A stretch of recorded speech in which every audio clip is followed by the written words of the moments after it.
ಆತ್ಮೀಯ H16 news ಅರ್ಥಾತ್ ಸೀತಾರಾಮ್ ನ್ಯೂಸದ ವೀಕ್ಷಕರೇ, ನಾನು ನಿಮ್ಮವ ಎಂ ಆಯುಧ ಮಲ್ಲಪ್ಪ ಜೊತೆ ಅವರು. ತಾವು ಈಗ ಸುದ್ದಿಗಳ ಲೋಕಕ್ಕೆ ಎಂಟ್ರಿ ಹೊಡಿತಾ ಇದ್ದೀರಿ. ಈ ಸುದ್ದಿಗಳನ್ನು ಪ್ರತಿಯೊಂದು ನೋಡೋ ಜೊತೆಗೆ ನಿಮ್ಮ ಅಭಿಪ್ರಾಯಗಳನ್ನು ಹಚ್ತಾ ಇರಿ. ಯಾಕಂದರೆ ಈ ಸುದ್ದಿಗಳು ನಿಮಗಾಗಿ, ನಿಮ್ಮ ಬದುಕಿಗಾಗಿ, ನಿಮ್ಮ ವೈಚಾರಿಕೆಗಾಗಿ, ನಿಮ್ಮ ತಿಳುವಳಿಕೆಗಾಗಿ ಅನ್ನೋದು ನಿಮಗೂ ಗೊತ್ತು. ಜೊತೆಗೆ ನಮಗೂ ನಿಮ್ಮೊಂದಿಗೆ ಇದೊಂದು ಮಾತಾಡುವಂಥ ಜೊತೆಗೆ ಸುದ್ದಿಗಳನ್ನು ಬಿಡುವಂಥ ಕೆಲಸ. ಈ ಕೆಲಸದಲ್ಲಿ ನಾವು ನಿಮ್ಮೊಂದಿಗಿದ್ದೀವಿ ಅಂತ ಹೇಳ್ತಾ ನೋಡ್ತಾ ಇರಿ ಸುದ್ದಿಗಳನ್ನು.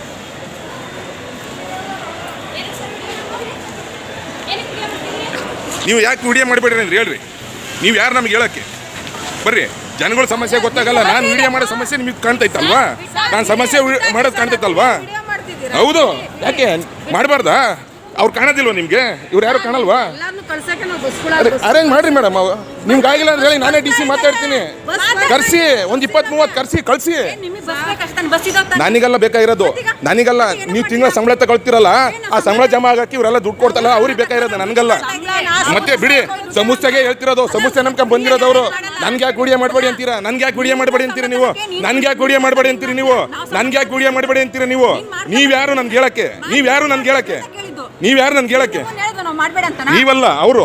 ನೀವು ಅವ್ರಿಗೆ ಸಪೋರ್ಟಿಂಗ್ ಬಂದ್ರಲ್ಲ, ಅದಕ್ಕೆ ಕೇಳಿದ್ದು.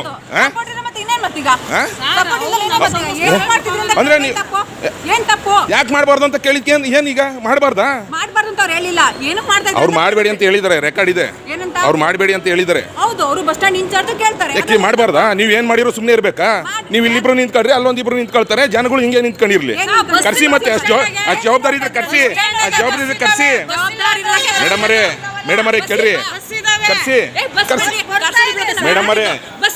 ನೀವು ನಿಮ್ಮ ಯಾರು ಬಸ್ ಇಲ್ಲ ಬಸ್ಸು ಬಸ್ ಹಚ್ಚಿ ಮತ್ತೆ ಅವ್ರು ಜನಗಳನ್ನ ಯಾಕೆ ನಿಲ್ಸಿದ್ದೀರಾ ನೀವು? ಯಾಕೆ ನಿಲ್ಸಿದ್ದೀರಾ ಹೇಳಿ? ಜನಗಳು ಯಾಕೆ ನಿಲ್ಸಿದ್ರೆ? ಯಾರು ಮಾನವ ಐತೆ? ಯಾರು ನಿಮ್ಗೆ ಐತೆ, ನಮ್ಗಿಲ್ವಾ? ಇವ್ರನ್ನೆಲ್ಲ ನಿಲ್ಸಿದ್ರ ನಿಮಗೆ ಮಾತ್ರ ಐತೆ ಮಾನವೈತೆ.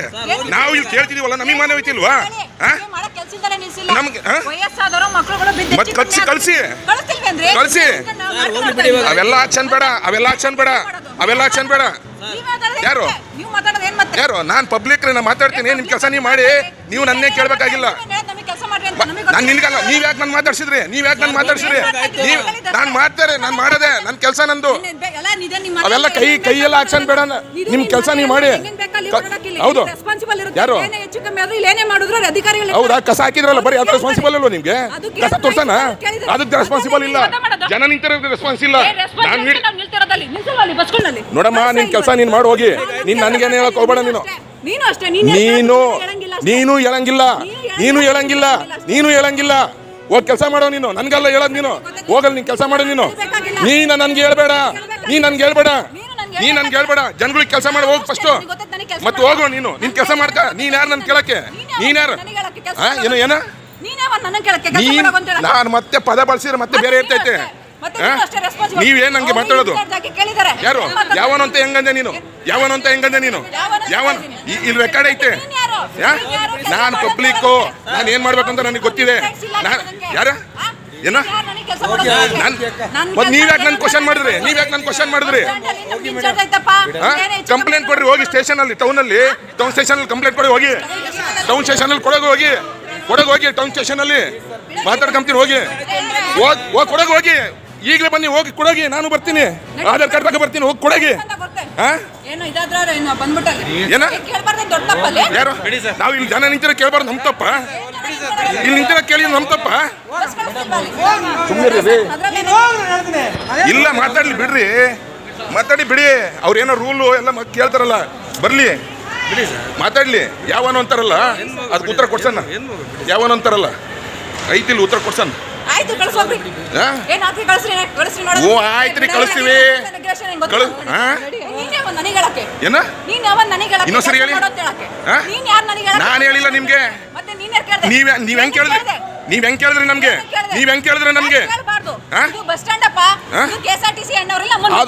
ಯಾಕೆ ಕೆಲಸ ಮಾಡಿ ನೀವು ನನ್ನೆಲ್ಲ ಕೇಳಕ್ಕಲ್ಲ ಇರೋದು ಕೆಲಸ ಕೊಟ್ಟಿರೋದು.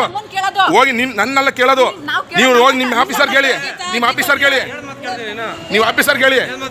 ಇವತ್ತು ಎಲ್ಲರ ಮನಸ್ಸನ್ನು ಕೂಡ ಅದೇ ಧಾರ್ಮಿಕವಾಗಿ ನಾವೆಲ್ಲರೂ ಕೂಡ ಧರ್ಮಸ್ಥಳನ ಮೊದಲಿಂದನೂ ಕೂಡ ಒಂದು ಪುಣ್ಯಕ್ಷೇತ್ರ ಅಂತ ನಾವೆಲ್ಲರೂ ನಂಬಿಕೊಂಡು ಇಡೀ ರಾಜ್ಯದ ಮತ್ತು ರಾಷ್ಟ್ರದ ನಾನಾ ಭಾಗದಿಂದ ಅಲ್ಲಿ ಭಕ್ತರು ಬಂದು ಅಲ್ಲಿ ದೇವರ ಮೊರೆ ಹೋಗ್ತಕ್ಕಂಥದ್ದನ್ನ ನಾವು ನೋಡಿದ್ದೇವೆ. ಯಾವತ್ತೂ ಕೂಡ ಈ ಪ್ರಸಂಗ ಉದ್ಭವ ಆಗದಿದ್ದು ಇವಾಗ ಈ ಸಂಶಯ ಹುಟ್ಟಲಿಕ್ಕೆ ಕಾರಣ ಏನು ಅಂತಕ್ಕಂಥದ್ದು ಎಲ್ಲರಿಗೂ ಕೂಡ ಅನುಮಾನ ಆಗಿದೆ. ಜೊತೆಯಲ್ಲಿ ಯಾರೋ ಪಿತೂರಿ ಮಾಡ್ತಾ ಇದ್ದಾರೆ ಅಂತಕ್ಕಂಥದ್ದನ್ನ ಇವತ್ತು ಉಪಮುಖ್ಯಮಂತ್ರಿಗಳೇ ಹೇಳಿದಂಥ ಸಂದರ್ಭದಲ್ಲಿ ಇದನ್ನು ಗಂಭೀರವಾಗಿ ಸರ್ಕಾರ ತಗೊಂಡು ಇವತ್ತು ಆ ಯೋಜನೆ ಇಶ್ಯೂನಲ್ಲಿ ಖಂಡಿತ ಅಲ್ಲಿ ಧಾರ್ಮಿಕಕ್ಕೆ ಧಕ್ಕೆ ಆಗದ ರೀತಿಯಲ್ಲಿ ನೋಡ್ಕೋಬೇಕು ಅಂತಕ್ಕಂಥದ್ದು ನನ್ನ ಒತ್ತಾಯ.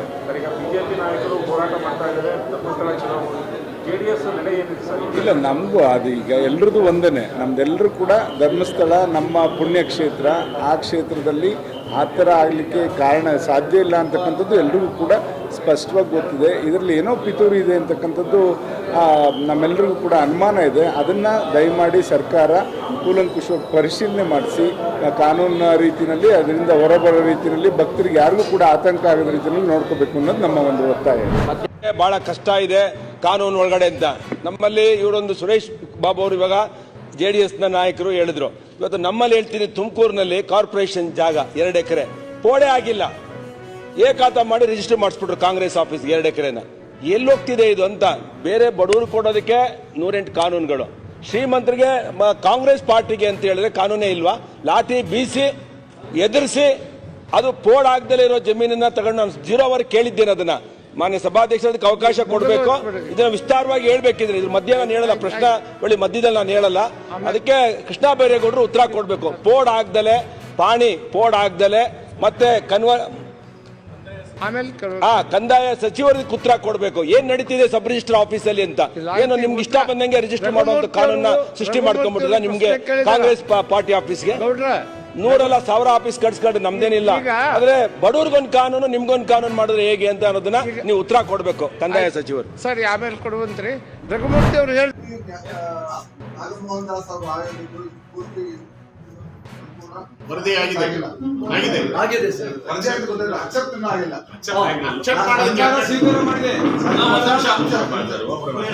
ದಾಸ್ ವರದಿ ಸಂಪೂರ್ಣವಾಗಿ ಇಡೀ ಕರ್ನಾಟಕ ರಾಜ್ಯದಲ್ಲಿ ಎಲ್ಲ ಸಂಪೂರ್ಣವಾದ ಮಾಹಿತಿ ಕಲೆ ಹಾಕಿ 9ನೇ ತಾರೀಕು ಅದನ್ನ ಅಸೆಂಬ್ಲಿಗೆ ಸಬ್ಮಿಟ್ ಮಾಡಿದೆ. 16ನೇ ತಾರೀಕು ಇದನ್ನ ನಾವು ಇಂಪ್ಲಿಮೆಂಟ್ ಮಾಡ್ತೀವಿ ಅಂತ ಹೇಳಿ, ವರದಿಯನ್ನು ಜಾರಿ ಮಾಡ್ತೀವಿ ಅಂತ ಹೇಳಿ ಸರ್ಕಾರ ನಮಗೆ ಮಾಹಿತಿಯನ್ನ ಕೊಟ್ಟಿತ್ತು. ಆದರೆ 16ನೇ ತಾರೀಕು ಆಗಲ್ಲ ಅಂತ ಹೇಳಿ ಈಗ 19ನೇ ತಾರೀಕು ನಾಳೆ ಅಂದರೆ ನಾಳೆ ಇಡೀ ಏನು ಶಾಸಕರಿಗೆ ಸರಿಯಾದ ಮಾಹಿತಿ ಇಲ್ಲ, ಸಚಿವರಿಗೆ ಸರಿಯಾದ ಮಾಹಿತಿ ಇಲ್ಲ ಅಂತ ಹೇಳಿ ಏನು ನಾಗಮೋಹನ್ ದಾಸ್ ವರದಿಯ ಪ್ರತಿಯನ್ನು ಎಲ್ಲ ಶಾಸಕರುಗಳಿಗೆ ಮತ್ತು ಸಚಿವರುಗಳಿಗೆ ಪ್ರತಿ ನೀಡಿದ್ದಾರೆ. ಮೊನ್ನೆ 16ನೇ ತಾರೀಕು ಕೊಟ್ಟಿದ್ದಾರೆ. ನಾಳೆ 19ನೇ ತಾರೀಕು ಆ ಪ್ರತಿಯನ್ನು ಆಗುವವುಗಳ ಚರ್ಚೆ ನಾಳೆ ಅಸೆಂಬ್ಲಿಯಲ್ಲಿ ನಡೆಯುತ್ತೆ. ನಾಳೆ 19ಕ್ಕೆ ಜಾರಿ ಮಾಡ್ತೀವಿ ಅಂತ ಸರ್ಕಾರ ನೀಡಿದೆ, ಏನು ಮಾಹಿತಿ ನೀಡಿದೆ. ನಾಳೆ ಏನಾದರೂ ಅವರು ಇದನ್ನು ಜಾರಿ ಮಾಡಲಿಲ್ಲ ಅಂದರೆ, ಒಳ ಮೀಸಲಾತಿ ಜಾರಿ ಮಾಡಲಿಲ್ಲ ಅಂದರೆ ನಾವು ಮಾದಿಗರು ಇಡೀ ರಾಜ್ಯಾದ್ಯಂತ ಸರ್ಕಾರವನ್ನು ಬೀಳಿಸುವಂಥ ಕೆಲಸ ಮಾಡ್ತೀವಿ. ಆದ್ಮೇಲೆ ಎಲ್ಲ ಸುದ್ದಿಗಳನ್ನು ನೋಡಿದ್ರಲ್ಲ, ಏನು ಅನಿಸ್ತು ನಿಮಗೆ? ಇದರಲ್ಲೇ ನಿಮ್ಗೆ ಲೈಕ್ ಆಗಿರ್ಬೋದು, ಡಿಸ್ಲೈಕು ಆಗಿರ್ಬೋದು, ಕಾಮೆಂಟ್ ಬೇಡಪ್ಪ ಅಂತೂ ಅನಿಸಿರ್ಬೋದು, ಕಾಮೆಂಟ್ ಮಾಡಬೇಕಪ್ಪ ಅನಿಸಿರ್ಬೋದು, ಶೇರ್ ಮಾಡಬಾರ್ದಪ್ಪ ಅನಿಸಿರ್ಬೋದು, ಅದು ಮಾಡಬೇಕು ಅನಿಸಿರ್ಬೋದು. ಏನಾದರೂ ಆಗಲಿ ಶೇರ್ ಮಾಡ್ತಾಯಿರಿ, ಈ ನ್ಯೂಸ್ಗಳನ್ನ ಹಂಚ್ತಾಯಿರಿ, ಜೊತೆಗೆ ಇದಕ್ಕೆ ಸಬ್ಸ್ಕ್ರೈಬ್ ಆಗ್ತಾಯಿರಿ ಅಂತ ಹೇಳ್ತಾ H16 ನ್ಯೂಸ್ ಅರ್ಥಾತ್ ಹೇ ಸೀತಾರಾಮ್, ಇದು ಸತ್ಯದ ಕೈಗೆ ನಡಿ. ವಂದನೆಗಳು.